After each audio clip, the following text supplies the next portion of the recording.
Na tarde de ontem, eu discuti com vocês uma matéria sobre o senador Marcos Duval, que foi publicada no Conexão Política. A matéria tratava de uma carta do Daniel Silveira que ofendia o senador Marcos Duval e, enfim, a gente discutiu isso, a gente vai falar um pouco sobre isso, mas hoje o senador volta a ser parte do noticiário, uma vez que hoje ele foi hostilizado. Eu presto a minha solidariedade à pessoa do senador Marcos Duval e a gente vai comentar um pouco sobre esse assunto aqui com vocês nesse editorial. Também vamos discutir aqui uma publicação de uma medida provisória do Lula que libera jogos de azar. Eu vou dar para vocês o meu ponto de vista sobre essa liberação dos jogos de azar, mas enfim, a gente vai discutir um pouco mais sobre tudo isso aqui ainda nesse editorial. Então não esqueça de se inscrever no canal, curtir, compartilhar. Se não for inscrito, dê uma força pra gente, se inscreva, rumo a 1,5 milhão de inscritos, é sempre importante ter você aqui. Enfim, vamos começar? Vamos falar sobre essa pauta? Ontem eu discuti com vocês sobre o Marcos Duval. Hoje, no jornal O Antagonista, foi feita uma publicação onde o senador Marcos Duval foi hostilizado e xingado por pessoas na rua. A gente precisa discutir sobre isso. Enfim, vamos analisar os fatos. O senador Marcos Duval respondeu dizendo que tem todas os prints e as falas em relação ao Daniel Silveira, e nesses prints e nessas falas, o Daniel Silveira realmente chamava o senador Marcos Duval para tentar fazer as gravações em relação ao Alexandre de Moraes, ministro do Supremo Tribunal Federal. O grande fato é que nessa situação, o senador acabou comprando uma briga muito grande, tanto com relação a ministro do Supremo Tribunal Federal, e parte de apoiadores de Bolsonaro ficaram com raiva do então senador por causa disso ter levado uma discussão que poderia chegar até o Bolsonaro. Enfim, o grande fato é que hoje o senador Marcos Duval foi hostilizado, eu presto a minha solidariedade e eu quero mostrar para vocês aqui e vou fazer uma análise aqui e o ponto de vista para vocês. Assistam comigo aqui. A fonte da matéria eu sempre cito o Antagonista, o jornal Antagonista, a fonte da matéria. Aí, ó, a maior vergonha da história capixaba, ó. A maior vergonha da política capixaba. Caminhando aqui, ó, de boa. Entendeu? Esse é a vergonha do país e do Estado. Aí, ó. Vai nessa, meu irmão. Foge mesmo, vai se tratar, rapaz. Você tem que se tratar. É o coração, não é a cabeça. Você é burro pra caralho, rapaz. Entendeu? Suate o cacete, rapaz. Você é a maior fake news que tem. Enfim, o Antagonista publicou essa matéria. Desde já eu deixo bem claro para vocês que qualquer tipo de hostilidade, seja ao político que for, seja ao ministro, seja quem quer que seja, ela é deplorável e não merece de forma alguma ser incentivada, sequer elogiada. A grande questão aqui é que a gente precisa entender essa situação do senador Marcos Duval. A situação dele é delicada e a matéria mesmo tratava de que o senador está em risco, e está. Ele acabou se embaralhando nas falas, acabou trazendo alguns pontos que ficaram um tanto quanto complexos mesmo. Tá? Essa discussão sobre a denúncia que ele fez, a relação, a questão de várias matérias falando que ele atuou como agente duplo, acabou deixando aí um vácuo sobre qual era o verdadeiro objetivo do senador Marcos Duval. Eu já fiz várias matérias citando a atuação do senador Marcos Duval, e o senador Marcos Duval, qualquer coisa que você fale em relação a ele, uma coisa não se encaixa. Dizer que ele é covarde, dizer que ele é uma pessoa que não tem coragem.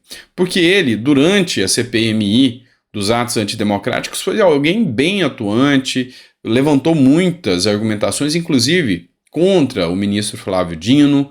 Ou seja, será justo mesmo Marcos Duval hoje ser alvo de críticas, ser alvo de ataques? Então eu acho que não é por esse caminho que a democracia funciona.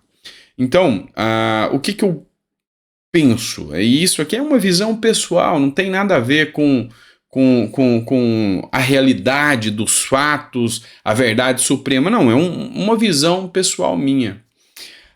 Cada político que lá está, ele faz o seu papel e a sua atuação. Apesar dos tropeços e dos acertos, o senador Marcos Duval fez o seu papel lá no Senado, ele trabalhou, e não vejo com justiça essas hostilidades acontecendo hoje em relação ao senador Marcos Duval. Esse é o meu ponto de vista. Fica aqui a minha solidariedade ao senador, que sim, fez várias denúncias, que fez muitas votações importantes em matérias importantes, enfim, fica aqui o meu ponto de vista. Eu não gosto, detesto radicalização. Vamos falar agora sobre CNN, uma matéria publicada na CNN que fala sobre apostas, tá? Ou seja, Lula assina projeto de lei e medidas provisórias que liberam apostas esportivas no país, ou seja, no Brasil já está liberado o jogo de azar. O Brasil literalmente vive um verdadeiro jogo de azar hoje, mas o jogo de azar que eu estou falando aqui são as apostas esportivas.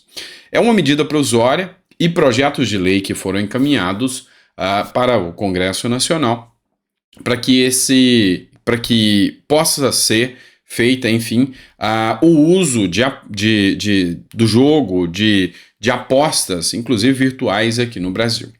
O que a gente precisa tratar aqui? São agências que irão se credenciar para liberar as apostas, e essas agências estarão autorizadas a fazer os jogos de azar aqui no Brasil. O bom e velho bingo, você lembra disso? Pois é, mas serão mais apostas no Brasil liberadas.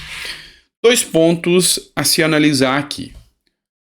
O efeito prático da liberação dos jogos de azar no Brasil e o objetivo real da liberação de jogos de azar no Brasil. Lembrando a vocês que essa questão da liberação dos jogos de azar, de bingos, cassinos, dentre outras, é um tema que já é discutido no Brasil há mais de 30 anos. Há muitos anos esse tema vem sendo debatido. Meu ponto de vista pessoal aqui, técnico, eu sou totalmente favorável. Então, eu concordo com a liberação de jogos de azar no Brasil. De que ponto de vista você fala, doutor Sandro? Do ponto de vista econômico, lógico. Eu sou um liberal. E como liberal, eu acho que as pessoas, principalmente seguindo a linha de raciocínio do Milton Friedman, que eu gosto muito, as pessoas têm que ser donas de si. O Estado tem que proibir o mínimo possível, e essa proibição é somente quando ela é excessivamente danosa. E a questão dos jogos de azar é uma vontade pessoal de cada um, de ir lá e apostar, de usar o jogo como uma forma de diversão. Pode ser danosa em relação a muitas famílias? Sim, pode também. Mas eu ainda entendo que cada um é senhor do seu destino. E o pai de família ou responsável pela família que vai lá jogar, a culpa é dele. Então eu não posso jogar essa culpa em cima do Estado. Tá. Então, do ponto de vista, gera uma receita econômica muito grande. Cada um tem a liberdade de jogar quando quiser ou não quiser. Tá? Então eu estou tirando aqui a questão religiosa, qualquer questão até moral de cima. Eu estou falando da questão econômica. Então, na minha visão, joga quem quer. E ninguém vai ir lá e forçar o outro a jogar. Joga quem quer. E se a pessoa não tem condição, pelo menos, dizer não a um jogo, essa pessoa precisa de tratamento. Ela tem que se tratar. Mas por que eu estou discutindo isso? Qual que é o intuito do governo Lula? Arrecadação maior. Por que arrecadação maior? Cada empresa que vai se habilitar, ela vai pagar 30 milhões por ano para o governo federal. A previsão é que gere bilhões em arrecadação por ano ao Brasil. Tudo que for disponível para gerar receita para o governo Lula, para ganhar muito dinheiro, para que ele possa bancar essa máquina pública inchada, enorme, ele vai fazer. E aí, cabe a gente lembrar o discurso que ele fez, de que o brasileiro não pode comprar arma. O que um brasileiro quer fazer com uma arma, proibindo o brasileiro de ter uma arma em casa para se defender. Segundo ele, no discurso dele, o brasileiro não tem dinheiro para comprar arma, o brasileiro precisa de dinheiro para comprar óleo, para comprar pão. Vamos lá, pessoal. Então vamos seguir essa linha de raciocínio. Por que o Lula quer liberar os jogos de azar se o brasileiro precisa de dinheiro para comprar pão porque está com fome, mas está liberando o jogo para ir lá e fazer uma arrecadação bilionária para o governo e encher os cofres, inclusive, de empresários que vão tratar do cassino ali? Pois é. Você vê que o discurso de Lula não bate. Ah, não, ninguém vai comprar arma para se defender porque o brasileiro não tem dinheiro para isso. Ah, mas tem dinheiro para jogar.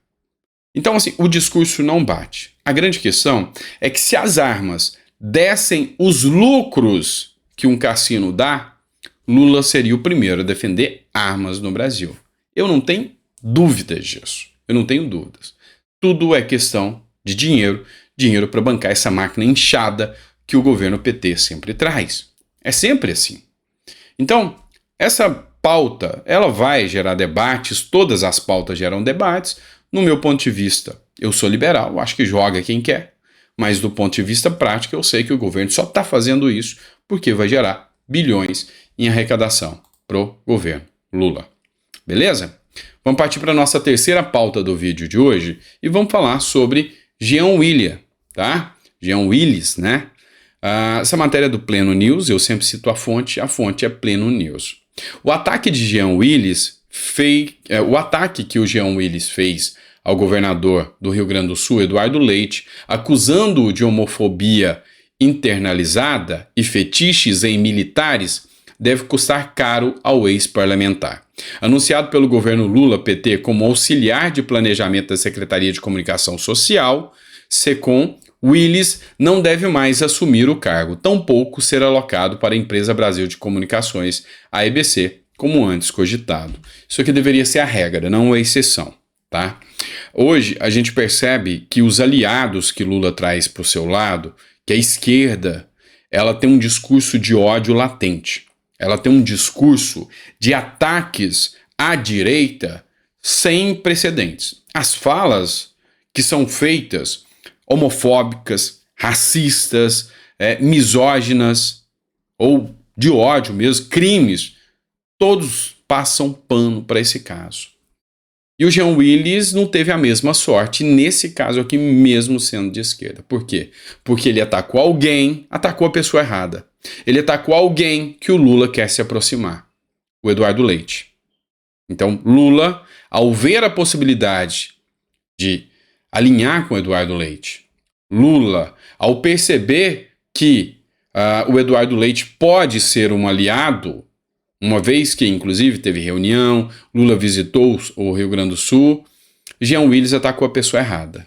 Se o Jean Willis tivesse atacado o Gustavo Gaia, se o Jean Willis tivesse atacado o Caiado, o Tarcísio, o Zema, Tarcísio não, talvez não, mas o Zema, ou qualquer outro governador que seja menos alinhado ao discurso Lula, com certeza ficaria por isso mesmo. Mas ele atacou a pessoa errada.